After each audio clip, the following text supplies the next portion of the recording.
Hey everybody, I'm Steve Frith, and today I want to talk about gear for DALL sheep hunting. I am currently packing for another DALL sheep hunt, and I just want to take what I've learned so far and throw it out there so as you plan, you can use this information and hopefully it's helpful. Item number one, rain gear. It's not a matter of if, but rather when it is going to rain in Alaska or the Yukon in August, early September, and you need to be ready. This is the Kuiu Yukon rain gear. I actually use this jacket as every jacket. I don't just wear it in the rain, I wear it all the time. But anyways, this is the high-end rain gear. It's light, flexible, awesome, very durable, but I'm not saying you have to buy that. The first gentleman I went on a hunt with this year on the sheep hunt, he used military surplus. It worked just fine. It was bulkier. It was their high-end rain gear, I think. But so as far as waterproof, it worked really well, but very bulky and not necessarily quiet, but it worked. So I'm not saying go buy the fanciest rain gear, but have good rain gear. Don't skimp. It should be fairly durable. I want to emphasize, rain gear doesn't mean just pants and jacket. Rain gear also means a good pack cover. This is the Kuiu pack cover that I have for my Stone Glacier, and I basically left it on my whole first trip. But super packable. Pull it out. I just keep it in the lid so it's super accessible, and some of the packs can go through just a little bit of rain, it's no problem, but if you get in a torrential downpour, days on end of just rain, it's gonna soak through everything. So definitely want some type of pack cover. And then inside, for even more protection, you're gonna want dry bags. So sleeping bag in a dry bag. This is a compressible one, helped me save some space. And you're thinking, well, you already have a rain pack cover, why?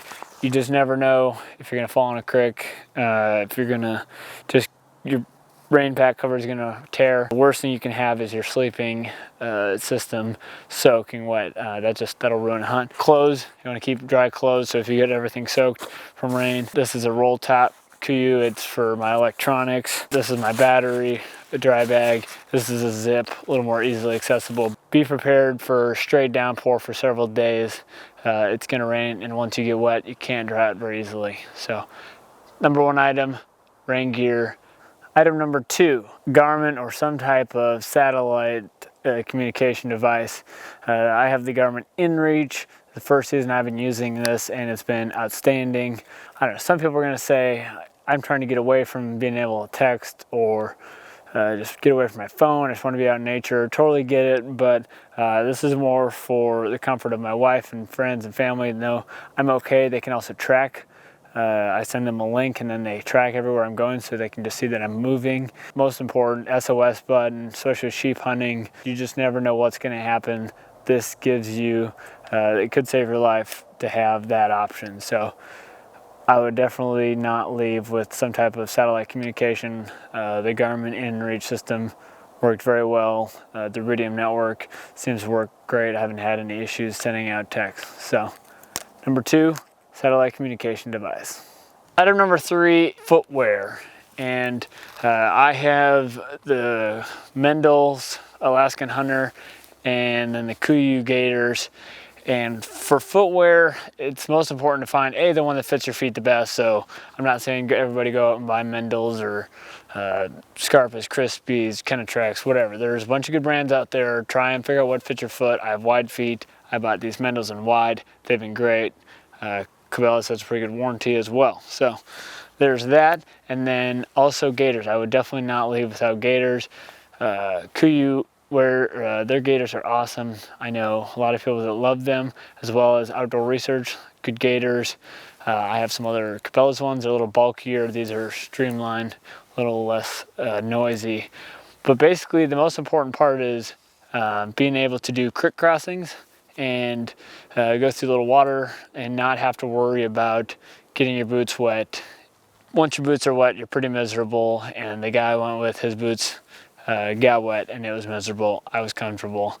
These have 200 grams of insulation. I kind of like that. I usually have cold feet, and so that was my personal choice. But the main thing is to give yourself good protection so you can go through a decent amount of water. You're going to be doing this with taller boots and good waterproofing on the boots. is definitely a huge help. Number 3, good footwear with gaiters.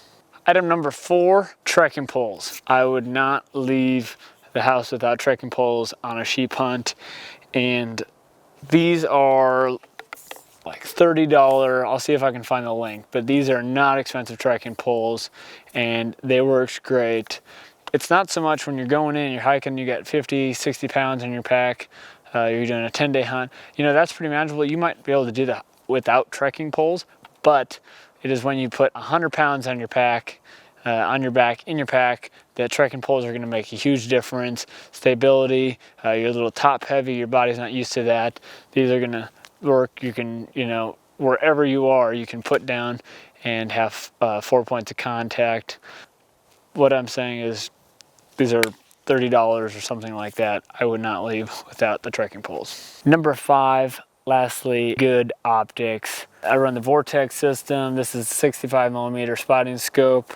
I have the Fury binos that have the built-in rangefinder, and that makes a huge difference. People say buy the best optics you can afford. A lot of good brands out there. Nice thing with Vortex, if you break it, it's warranted. No questions asked, they'll fix it. So that's why I'm rocking Vortex, because sheep hunting is rough on optics. Can't emphasize enough how important it is to have good optics. It can be the difference maker in your hunt. First hunt I did, we saw some sheep that were about 6 miles on another ridge, and we were able to identify with good optics that they were close to, if not legal rams, and so we decided to go after them.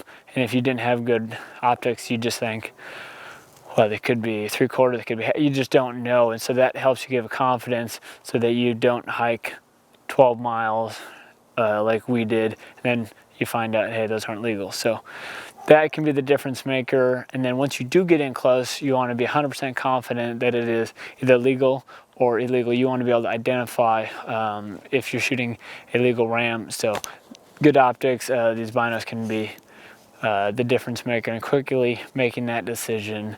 Can't emphasize enough, buy the best that you can afford, and it could be the difference maker in getting a sheep or not.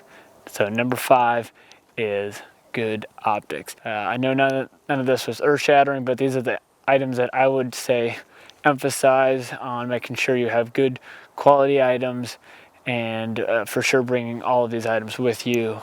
Thanks for watching. I hope this helps as you plan for your next hunt. I'll put some information in the description below. Watch for more videos and the video of my upcoming sheep hunt, and also the video of the first sheep hunt this year. Hope you enjoy, and good luck.